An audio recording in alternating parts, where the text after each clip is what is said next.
Today, Wisconsin Governor Scott Walker sent a letter to President-elect Donald Trump asking for his state to have more authority over deciding the amount of refugees to accept. Joining us now to explain more is the man himself, Governor Scott Walker. Thank you for joining us. Governor, so what exactly do you want states, Wisconsin, and every state, frankly, to be able to do? Well, it's all about safety. We want to know who's in our state, particularly if they're refugees coming from places like Syria, where we know the Islamic State has a known presence. We don't want to have happen, sadly, what we've seen happen in many places throughout Europe. We want to know that people have been properly vetted, and we don't have that under the Obama administration, and I believe confidently we're going to have that when Donald Trump's the president. So it seems so logical to let a state decide who's coming into the state. Why is that? Is this just an Obama policy, and it would be as simple as a policy change for President Donald Trump to fix, or does it have to go through legal machinations?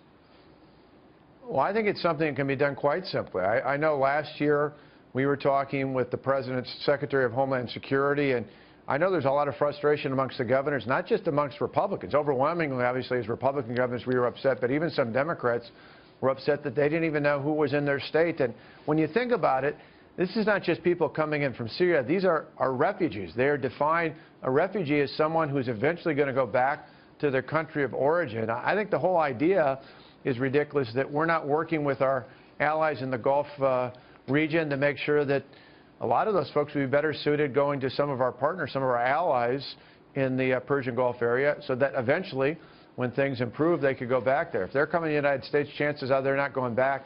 That defies the definition of a refugee. But even for those who legitimately are seeking asylum here, we can't, under this current administration, we can't distinguish between those who might want to do us harm and those who legitimately want to get away from the problems they see in the Middle East. How does it work? Tell our audience how it works. Do the feds come and say, hey, you know, you're going to have, I don't know, 3,000 refugees who are seeking asylum from various countries coming into Wisconsin. We're placing them there. They're not even as candid as that. For all the talk and hype about what they do out there, you find out after the fact the states don't have any real ability to have any real control over who's coming in or even knowing until they start. In fact, sometimes you actually hear about it as a governor in the media before you even find out about anything via the government at the federal level. That's just absolutely wrong. It's wrong from a safety standpoint. I just spent about 2 weeks ago, I was in Afghanistan and Kuwait, the United Arab Emirates and Germany, talking to our servicemen and women, and I know the threats are real. I saw it very vividly in places like Afghanistan, where there's more than 20 different organizations that want to do Americans harm through terrorist-related groups, radical Islamic terrorism groups. We know they're all over the world. The last thing we want is people in without vetting them and knowing that they're going to be safe for our families and our citizens. Sure. And so, Governor, so let's say a neighboring state like Illinois has a wide-open policy. We'll take as many as you want to give us. You're bordering Illinois. What's to stop a refugee to settle in Illinois and next year move up north to Wisconsin? Well, that's the problem with this. The federal government isn't doing their job. One of the core elements of our federal government, there shouldn't be many. I'm one of those people who think the federal government should be fairly limited. The power should flow back to the states and, more importantly, back to the people. But protecting us, protecting our borders, protecting our country through our military, protecting our national security should be one of the primary roles of the federal government. And they're failing it right now because we don't know whether they come to Wisconsin, Illinois, or anywhere else. We don't know that there's sufficient vetting being done to ensure that these people are not radical jihadists who are going to do us harm. It's a big issue we have with Europe. When they go into one country, they can travel freely to another country only on a state level here. Governor Walker, thank you for joining us. Keep us abreast of what's going on with that initiative. Merry Christmas to you and your viewers. And you too, Governor, and everyone in Wisconsin. Joining us now with reaction is the author of Defeating Jihad, Dr. Sebastian Gorka. Dr. Gorka, you just heard Governor Walker saying, hey, I want to say in which refugees or any are coming into my state. This seems so logical. Why is the Obama policy just put people in where they want to do it? I can't agree more with the governor. How outrageous. Are we not a republic made up of states? What is this that the federal authorities can do whatever they wish, willy-nilly, placing people that we know, according to the director of the FBI, cannot be adequately vetted across the nation. Not only that, let me add one more outrageous aspect to the way the Syrian refugee crisis has been dealt with.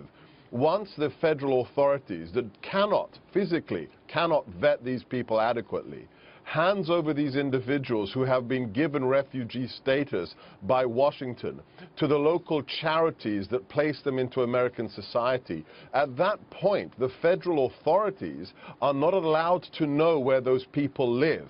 Only the charities that have placed them into the local communities. That is a recipe for disaster, Eric. Travel freely, as you say, they're not allowed to track them. Doctor, so ISIS has said, infiltrate the American refugee system. Get our fighters in there through the refugee system. Do you think right now, currently, there are ISIS fighters, jihadists, within our refugee system, people we've taken in?